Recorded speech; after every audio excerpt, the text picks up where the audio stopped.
Hello, everybody, and welcome to Project HR, a podcast dedicated to building better workplaces.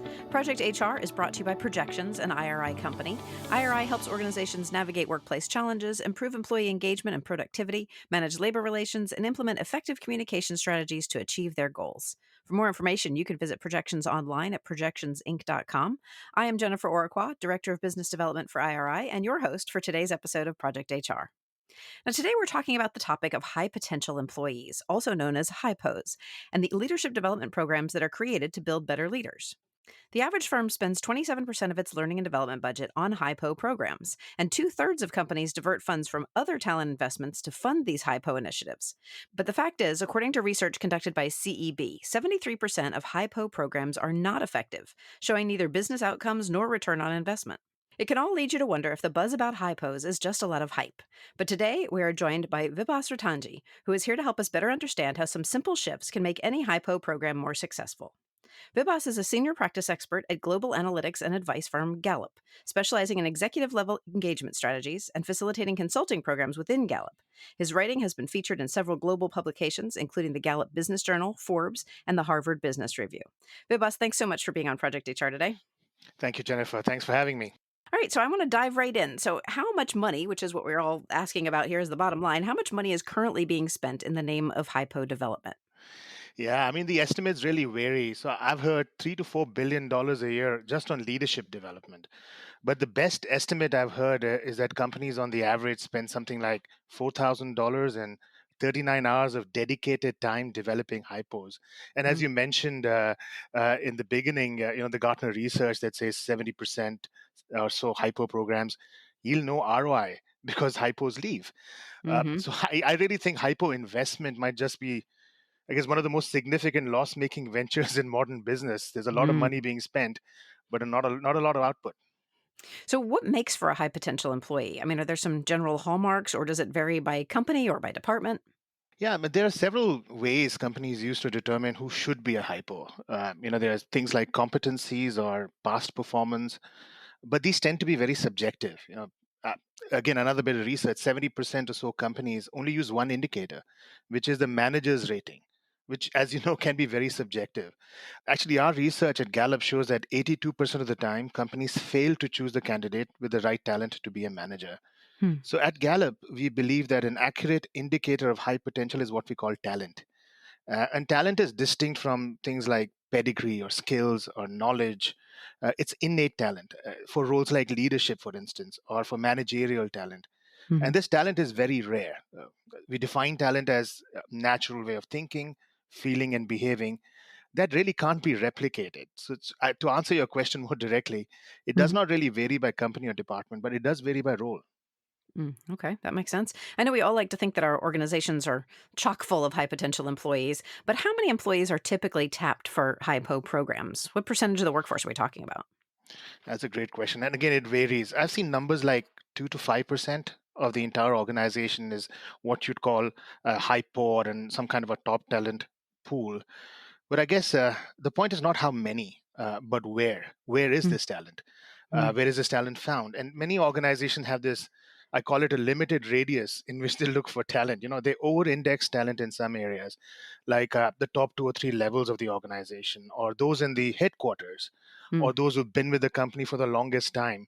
So they end up kind of creating this exclusive club of sorts. hmm. I think the second question is who is a hypo? I think that's an important question. And I ask Okay. this question to many leaders I work with, like, who would you consider a hypo? Or why is this person a hypo in your eyes? And I typically get answers like, oh, look, they drive results.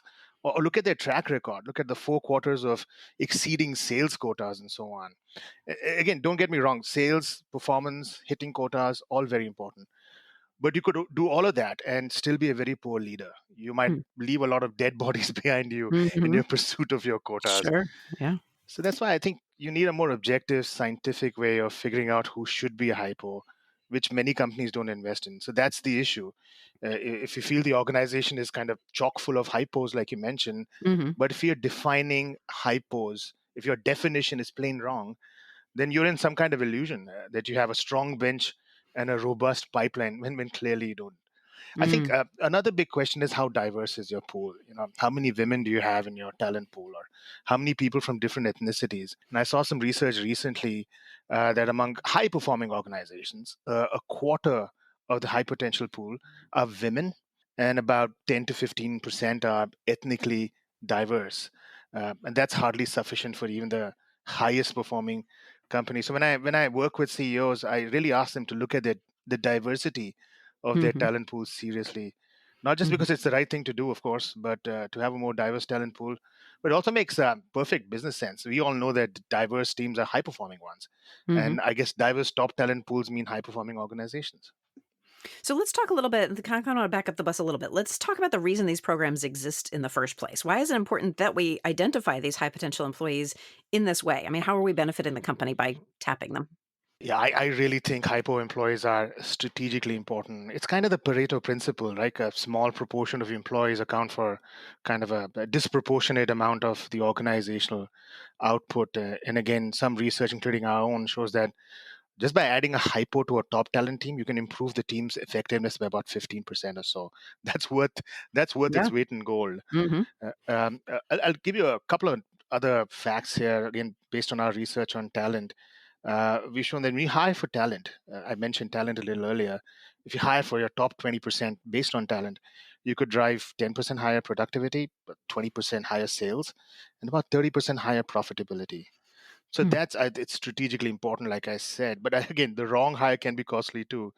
Mm-hmm. Not only do you have to spend money to hire and train a replacement for a hypo, but if you employ the wrong talent, if you employ a bad hire, that means you missed out on the potential performance of a star of a hypo. So I really Mm-hmm. think strategically important, absolutely. And on that note, this really benefits the individual high potential employee as well, doesn't it? It absolutely does. I mean, it can create careers or it can break them.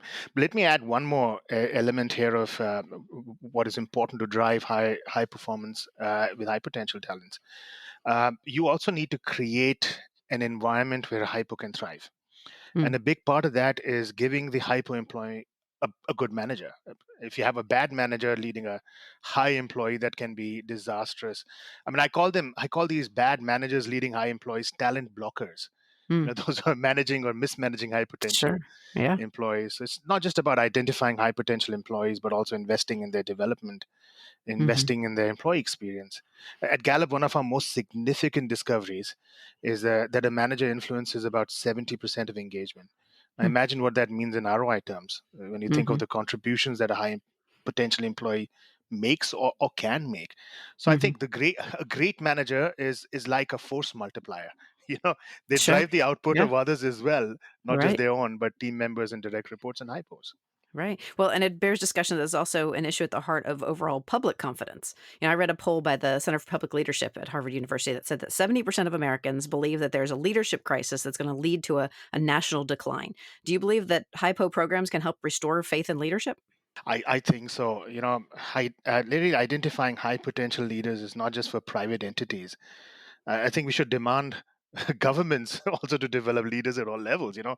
Mhm. But the objective selection and development of future leaders, I think that's the one that's important. It's vital for any kind of enterprise. I'd say Mhm. even including political leadership. You think Mhm. about who we vote for. you Mhm. know, are Mhm. we really focusing on and voting for people who will drive the kind of outcomes the nation needs? So I think Mhm.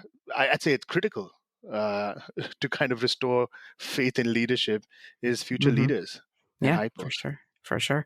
All right, Vivas, we're going to take a quick sponsorship break right now, but when we return, we're going to get into some of the ways that we can improve HiPo leadership development programs ourselves. So stay with us.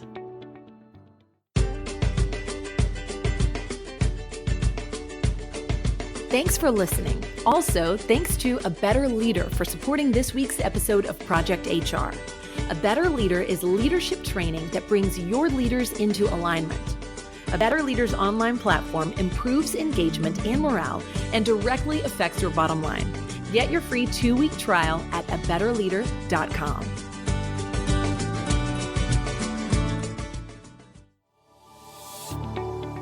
We're back with Vibhas Ratanjee, Senior Practice Expert at Gallup. So, Vibhas, what percentage of companies have a HiPo program in place? Yeah, I think all companies have some form of a hypo program. They might not call it that. They might not call it necessarily a hypo program, but in some way or the other, they identify future leaders, and then they Hmm. provide them some kind of development, some kind of training or progression to kind of the select few, what's usually called a talent pool.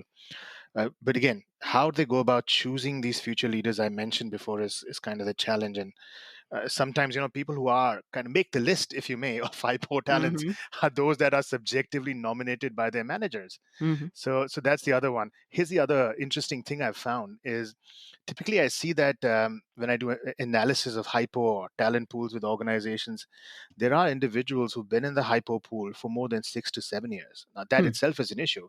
If Hmm. you're kind of not refreshing your talent pool, so Hmm. it's not just about having a talent pool, but is that talent pool dynamic? Are you refreshing it? Are people moving out of that hypo pool into important positions in the organization? That's also key. So, how are these programs typically structured? What takes place in them? They vary so much, but there are a few typical components I can mention. Usually, it's a lot of classroom time, some training, some development. I think I've seen coaching and mentoring being a big part of a hypo Hmm. program. In some cases, they kind of have the hypos work on kind of a year-long assignment, and at the end of the day, they kind of present to senior leaders, in kind of a Shark Tank kind of jury where they're Mm-hmm. expected to kind of share, what have they done the entire year. Hmm. But I think there's one thing we feel at Gallup is sorely missing in these hypo programs, and which are kind of real lived experiences, what we call breakthrough experiences. Hmm. So these are like assignments or experiences that truly push high potentials out of their comfort zone. We call them key experiences. So things like navigating different cultures or assignments that require skills that the leaders don't have or have never been exposed to. Hmm. I mean, these are crucible experiences, and they should be the hallmarks of an excellent kind of hypo program. Another Hmm. element, when we work with organizations developing hypo programs, is a focus on what we call strengths. So at Gallup, we have developed a psychometric assessment known as Clifton Strengths to identify your true strengths. And companies, I think, must provide hypos with an understanding of their strengths rather than have them kind of fixated on their weaknesses. So these are two critical elements that are typically missing from an hypo program, but so important to drive effectiveness. Hmm. So, are these programs, and you kind of touched on this a little bit, but are these programs usually ongoing, or are they conducted as sort of like a one and done? You're in this club, you get your training, and you get out, or how should that work? That's a great question. I think a good program is ongoing because learning never stops. Hmm. I'd say an ineffective program is typically like a 1 day training program or a 2 day or even a 5 day program, kind of in the guise of a hypo program, Mm. but with limited or no follow up to learning, and I guess limited or no accountability at the end of the day. So, Mhm. I mean, there are a lot of these. Training programs that organizations put in place and call them hypo or lead programs or accelerated development programs. And I, Mhm. I think leadership is ongoing learning. So I think true hyper programs are more long term than short Mhm. term, like you said, one Yeah. and done. Right. That makes sense. So we all know, and we've talked about mentorship on this podcast before, and we all know that that can definitely have a positive benefit. What role does mentorship typically play in a high potential type program? A massive role. I made it a central component of kind of all hypo programs I've designed for clients. And to add to that, I think cross-functional mentoring.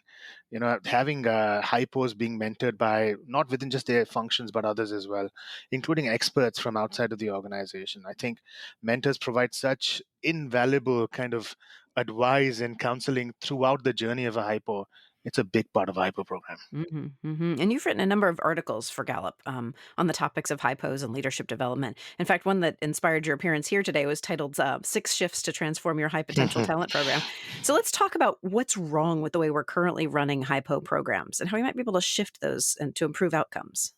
Yeah, so in that article, I kind of highlighted 6 shifts. So I'll talk about 6 deficiencies, if you may, in Mhm. terms of perhaps what's not working. So I think the first one is kind of a lack of objective performance determination, which is Mm. essentially who should be a hypo. The second one is kind of, I mentioned this already, an obsessive focus on kind of fixing the high potential by focusing solely on their weaknesses. So that shift to strengths, I think, is the second one. The third one is a focus on kind of assignments, go do this or run this project, Mhm. without having leaders really learn from their experiences. So I think that's a big part of a hypo program that needs to be built up. I think the fourth one is this strictly classroom focus. You got these Mm. couple of workshops that you got to attend, and Mhm. presto, you're a leader. not not a field learning one. I think Right. that's important, because I think hypos also need to understand the depth and breadth of the organization or business Mhm. challenges. I think a competitive orientation is the fifth one. Not a focus on shared learning. And the sixth one is something I'm very passionate about and written quite a bit about, is global leadership. So, or a global Mm. mindset. So Mm. how you kind of move away from a narrow functional view Mhm. to an enterprise view or a global one. So if Mhm. organizations start building the hyper programs around these six shifts, I've seen that those hyper programs to be very successful. Mhm. And a lot of this shift has to do with shifting perspectives on what makes a high potential employee. I mean, they're not always the most visible or most connected employees. Is that fair to say? Yeah, it absolutely is. There are there are a lot of diamonds in the rough if you look deep Mm. enough. Mhm. So if you look at frontline talent, or rising stars at the operational level, or operational talent, or folks that might be in smaller offices or in far-flung regions, you Mm. don't want your radius to only be restricted to your headquarters, because that doesn't really unleash the true potential your organization has. Mhm. Future leaders, for example, millennials, I think that's the other one. Is to really kind of start looking for these diamonds in the rough. Mm, for sure. All right, Vivas, we're going to take some time out for another quick break, and we'll be right back after this. You're listening to the Project HR podcast. I'm your host, Jennifer Oraqua, and our guest today is Vibhas Ratanjee, Senior Practice Expert at Gallup. And we are back. So, one of the arguments against HiPo programs is the fact that even after the investment their companies make in them, HiPos are at the organizational level that often sees the highest turnover. Is this the nature of a high potential or in high demand, or are these programs really simply not engaging workers well enough? I think that's correct. So we sometimes find in our work that the rate of turnover amongst high potential employees is almost the same as employees who are actively disengaged. Now, that's a big Hmm. problem. Yeah. Yeah, I mentioned earlier, talent is rare. So regrettable talent turnover from your pool of true high potential. So that must be closely watched. Okay. So, how can we rate the efficacy of a HiPo program? I think retention is a significant indicator. I really think that should be the big one you should be looking at. You've made all that investment in the individual. So, making sure that they stay and continue to perform for the organization and significantly advance the organization is key. Then there's the ability to significantly advance the organization in other ways. New projects, new business, new value that they're creating for the organization, and all that can Mm, be measured too. So it's not just typically you look at hypo programs, which is classroom based, which at the end of it you have some kind of an evaluation of the classroom experience. That's mm, not what we're talking about. We're investing in hypo, so you expect returns.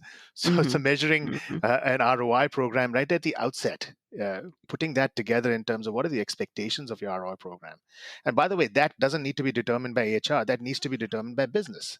mm, So the hypo program cannot be seen as this HR initiative. It's a business hmm, initiative. So sure. involving business leaders in the process of determining what success looks like is key. Mhm. So, speaking of determining what success looks like, oftentimes it's helpful to hold up an example to say this is what success looks like. So, what companies do you know that are currently doing HiPo programs right? Yeah, we get asked this question all the time, and I can't I really bet, reveal many of client course, names but for you can give confidence. examples. Yeah, I Yes. can give you a few examples, and maybe I can give you some examples of clients that we've either written about them or they're a Gallup Workplace winner. So two Mm. that come to mind is one is Stryker. Stryker is a med devices Mhm. company Mhm. based in Kalamazoo, and they've been our Mhm. partners for the longest time. They really do hypo right, in terms of talent assessments and Mm. development. Another one I can give you is Highmark. Highmark is an insurance and healthcare provider based out of Pittsburgh. So they have the insurance business as well as hospitals. Again, an example of an organization who's done exceptionally well. We've written about both these clients quite extensively. I've written an article on Highmark as well. So I'd urge your listeners to read those case studies as well as Mhm. examples of kind of doing talent development and leadership development right. I find it interesting that both examples you gave are in the healthcare sphere. That's kind of Yeah. an interesting thing. But I want to turn our attention a little bit to you. You are a part of the Gallup Speakers Bureau, which means you frequently present on management and leadership development at industry forums across the world. So many of our listeners have probably heard you speak. So how often do you present? I hope many of your listeners have have heard me speak, but I think before the pandemic, I would do at least 8 to 10 summits or forums. I do them Oh, globally. wow. Yeah. I do a lot of online speaking, Hmm. podcasts such as yours, and so on. So Hmm. yeah, there's been a shift for quite a few of us who speak quite a bit to this virtual forum. I'm actually speaking tomorrow at our summit. We do this annual Gallup summit that started today. So it's moving to this. Hopefully, we'll be back on the road Hmm. because you can't. The energy and the inspiration you get being live in front of an audience Hmm. is invaluable. So I'm hoping that we get back to that. For sure. Yeah, that energy can't be replaced online. So where can our listeners find more on leadership from Gallup's perspective? Yeah, I think Gallup.com, we write quite extensively. I write quite extensively, specifically on the topic of leadership and organizational development. So I'd urge your listeners to go to Gallup.com and check out our articles. We have new articles coming up every week. A great resource, I think, for learning about leadership development or development in general. And I just have one final question. How can an organization get started? Like, we all think that we have all these high potential employees. We might be doing something, it might not be as effective as we want to. Where would you start somebody who's like, we need to overhaul this and we need to make this right? I would seriously look at the current state of your HiPo program. Like I mentioned earlier, most organizations have some form of a top talent development program. I mentioned those 6 shifts. I mean, those are 6 questions essentially. Hmm. Ask yourself these 6 questions. Are you focusing on objective performance criteria? Are you focusing on strengths rather than weaknesses? Hmm. They'll give you a fairly good idea of what state you're in from a HiPo development point of view, and then from there you can build the right kind of strategies Hmm. to ensure that the top talent development program that you have becomes an effective one. I like that. I want to let our listeners know that a link to the 6 shifts article that we've talked about, as well as Vibhas's HiPo articles on Gallup, and a link to Vibhas's author page at Gallup, and a link to the Gallup Speakers Bureau will all be included in this episode's companion guide. So be sure to unlock that today at projectionsinc.com/podcast. Right now, though, Vibhas, it is time for our lightning round questions, and these are questions we ask of every guest of the podcast. Are you ready? All right. All right. So the first thing is our topic showdown. In this episode, we've been talking about high potential employees. In your opinion, which of these fictional movie characters displayed the highest potential as an employee? Will Smith as Agent J in Men in Black, or Anne Hathaway as Andy in The Devil Wears Prada? Oh, wow.